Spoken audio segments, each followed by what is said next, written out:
আসসালামু আলাইকুম। আজকের অনলাইন ক্লাসে সবাইকে স্বাগতম।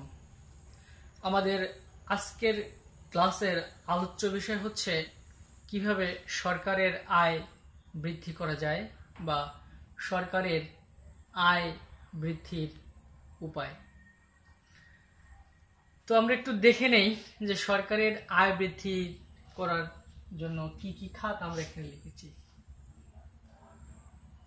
প্রথমে লিখেছি করের ভিত্তি সম্প্রসারণ, তারপরে লিখেছি অনুৎপাদনশীল খাতে ব্যয় কমানো, মেধার ভিত্তিতে নিয়োগ দান, রাষ্ট্রীয় শিল্প প্রতিষ্ঠানের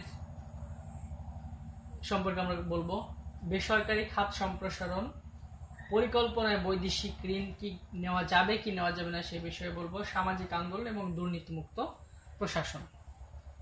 তো প্রথমে আসি আমরা করের ভিত্তি সম্প্রসারণ। আমাদের যে রাজস্ব আয় হয় এ থেকে আমার জানা মতে 87% আসে এই কর থেকে বা এনবিআর অন্তর্ভুক্ত খাতগুলো থেকে।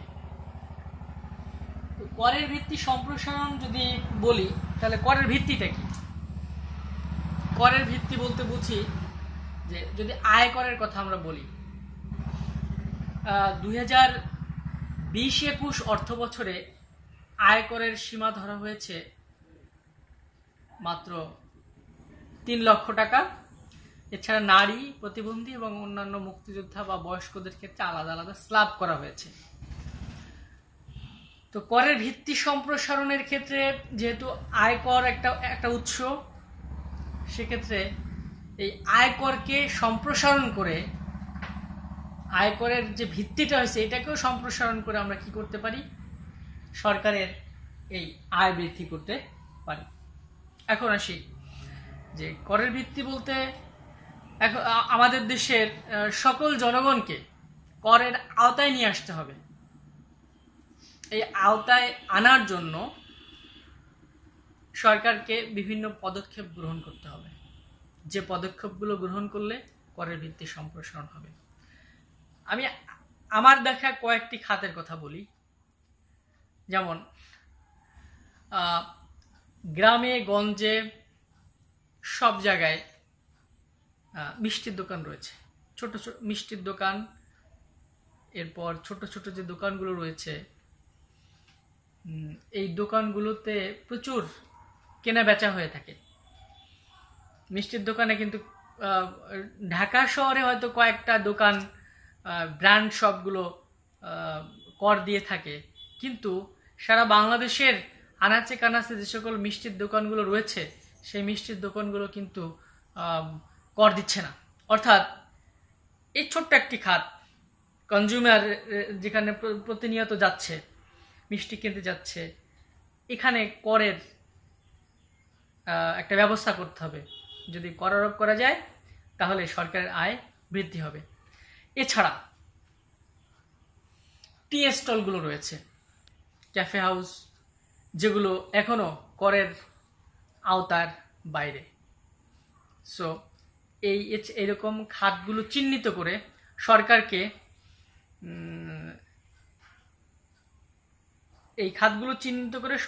কি করতে হবে? সরকারি আয় বৃদ্ধির জন্য কাজ করতে হবে। তারপরে বলা হয়েছে অনুৎপাদনশীল খাতে ব্যয় কমানো। সরকারের বাজেটের বা রাজস্ব আয়ের একটি বড় অংশ চলে যায় অনুৎপাদনশীল খাতে। অনুৎপাদনশীল খাত বলতে আমরা কি বুঝি? যেমন নির্মাণ সামগ্রী ক্রয়, এটা একটি অনুৎপাদনশীল খাত। এখন প্রশ্ন হলো আমাদের প্রয়োজন আছে কিনা এই নির্মাণ সামগ্রী ক্রয়? অবশ্যই প্রয়োজন আছে, কিন্তু এখানে সুযোগ ব্যয়ের কথা চিন্তা করে, অপরচুনিটি কস্ট বিবেচনা করে আমাদেরকে নির্মাণ সামগ্রী ক্রয় করতে হবে। এছাড়া অবশ্যই উপবৃত্তি একটা দেশের শিক্ষা উন্নয়নের সহায়ক, এটিও একটি অনুৎপাদনশীল খাত। তাছাড়া বিভিন্ন ধরনের ভাতা রয়েছে, এই ভাতাগুলো অনুৎপাদনশীল খাতের আওতাভুক্ত। রাস্তাঘাট, কালভার্ট, ব্রিজ অর্থনীতির কাঠামো সম্প্রসারণের ক্ষেত্রে সহায়ক হলেও এগুলো অনেক ক্ষেত্রে এগুলো অনুৎপাদনশীল খাত। অর্থাৎ এই অনুৎপাদনশীল যে খাতগুলো রয়েছে সেই খাতগুলো চিহ্নিত করে আমাদের বাজেটে ব্যয় কমাতে হবে। অর্থাৎ এখানে ব্যয় কমলেই সরকারের আয় অন্য খাত থেকে আয় বেড়ে যাবে। তারপর হলো মেধার ভিত্তিতে নিয়োগদান। আমি সবসময় একটা কথা বলি, আমাদের দেশের অর্থনীতিতে আমরা যতটুকু অগ্রসর হয়েছি এর চেয়ে আরো 10 গুণ বেশি অগ্রসর হওয়া যেত যদি প্রত্যেক জায়গায়, প্রত্যেকটি ক্ষেত্রে, প্রত্যেকটি সেক্টরে, প্রত্যেকটি পদে যোগ্য লোক বা যোগ্য ব্যক্তিকে নিয়োগ করা যেত। আমাদের ন্যাশনাল ব্যুরো অফ রেভিনিউ অর্থাৎ এনবিআর, এই এনবিআরে যোগ্য ব্যক্তি আছে কিনা সেটা সরকারকে চিহ্নিত করতে হবে। শুধু এনবিআর নয়, দেশের প্রত্যেকটি ক্ষেত্রে যোগ্য ব্যক্তি আছে কিনা সরকারকে চিহ্নিত করতে হবে। চিহ্নিত করার উপায় রয়েছে, সরকার চাইলে, সদিচ্ছা থাকলে সবকিছুই সম্ভব। যেমন বললাম যে প্রথমে বলেছি করের ভিত্তি সম্প্রসারণ। ট্যাক্স নিয়ে যারা পড়াশোনা করেন, বিশেষ করে ট্যাক্সের উপর যাদের স্পেশালিটি রয়েছে বা এই ট্যাক্স রিলেটেড সাবজেক্টগুলো যারা বোঝে, সরকারের আয় ব্যয় সম্পর্কে যাদের ধারণা রয়েছে, ওই সমস্ত ব্যক্তিকেই এই এনবিআর নিয়োগ করতে হবে। তাহলেই এই যে আমার যে টপিকস সেটি কি, যে মেধার ভিত্তিতে নিয়োগ দান, তাহলেই আমার টপিকস অনুযায়ী সরকারি আয় বৃদ্ধি পাবে। এরপরের জায়গাটি হলো রাষ্ট্রীয় শিল্প প্রতিষ্ঠান। রাষ্ট্রীয় শিল্প প্রতিষ্ঠানের মধ্যে পড়ে রেল। এটা একটা রেল, যোগাযোগের ক্ষেত্রে রেল। এরপর রয়েছে বিমান, তারপর রয়েছে বিআরটিসি থেকেও আমাদের আয় হয়। তো এই যে এছাড়া যে আমাদের পাটকল রয়েছে, সার কারখানা রয়েছে, এইসব প্রতিষ্ঠানকে যদি সরকারিকরণ থেকে প্রাইভেটাইজেশন বা বেসরকারিকরণ করা হয় বা বেসরকারি খাতে ছেড়ে দেওয়া হয়, গবেষক প্যানেলের মাধ্যমে একটি সিদ্ধান্ত নিয়ে যদি তাদের প্রাইভেটাইজেশন বা বেসরকারিকরণে দিলে দেশ লাভবান হয়, তাহলে অবশ্যই তাকে প্রাইভেটাইজেশন বা এই বেসরকারিকরণের দিকে এগিয়ে যেতে হবে, রাষ্ট্রীয় শিল্প প্রতিষ্ঠানগুলো।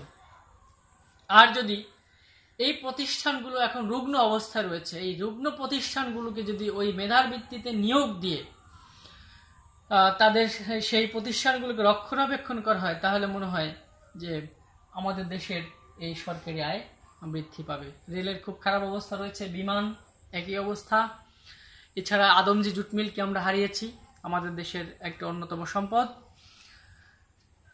তো এই সরকারের এই খাতগুলোকে, অর্থাৎ সরকারের এই আয়ের খাতগুলোকে অবশ্যই যে কিভাবে আয় বৃদ্ধি করা যায় সেই দিকে চিন্তা করা উচিত।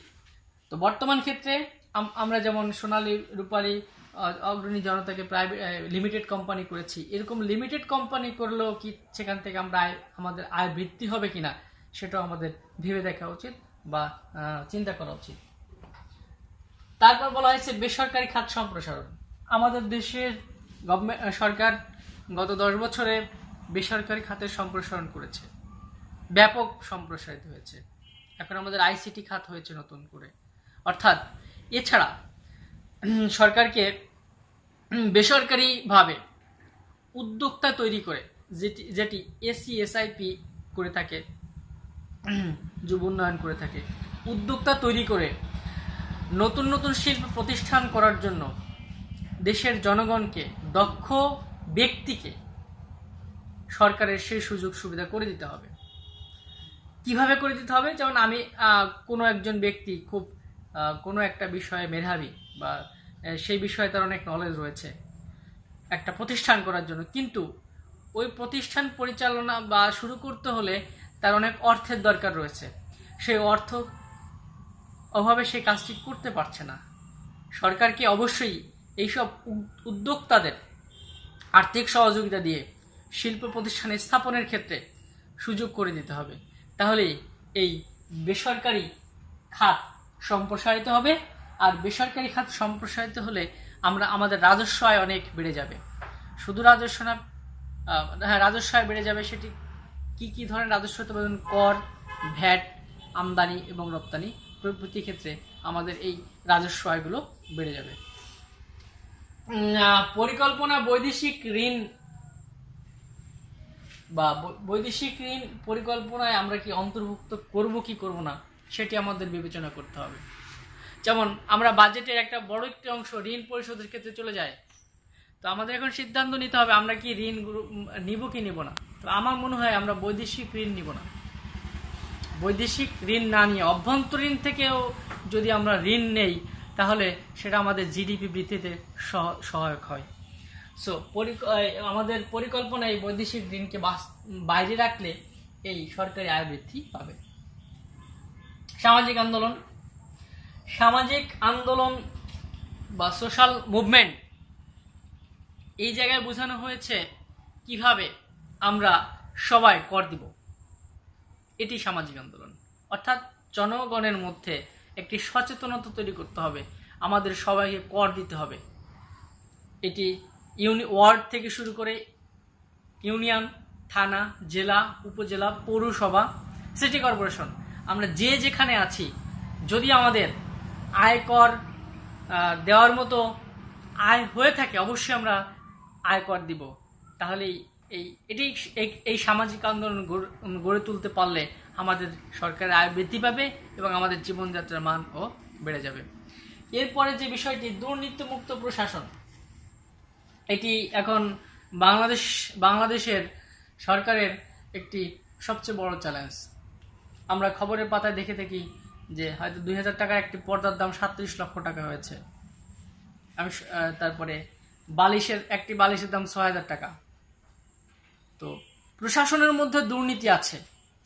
এই দুর্নীতি থাকার কারণেই আমরা আমাদের অর্জিত রাজস্ব যে সুফল আমাদেরকে দিত, সেই সুফলটা আমরা ভোগ করতে পারছি না। অর্থাৎ বাংলাদেশ তার কাঙ্ক্ষিত লক্ষ্য থেকে পিছিয়ে যাচ্ছে। তো দুর্নীতিমুক্ত প্রশাসন যদি আমরা তৈরি করতে পারি, তাহলে আমাদের সরকারি আয় বৃদ্ধি পাবে। তো আশা করি তোমরা বুঝতে পেরেছো। এছাড়াও যদি তোমাদের কারো মনে হয়ে থাকে যে আরো কতগুলো খাত যোগ করা উচিত, তাহলে অবশ্যই তোমরা যোগ করবা। এবার আমার আলোচ্য বিষয় হলো সরকারি ব্যয় কি। সরকার কি করে? আয় করে থাকে এবং ব্যয় করে। সরকার তার অর্থনৈতিক কর্মকাণ্ড পরিচালনা করার জন্য কতগুলো ব্যয়ের খাত রয়েছে।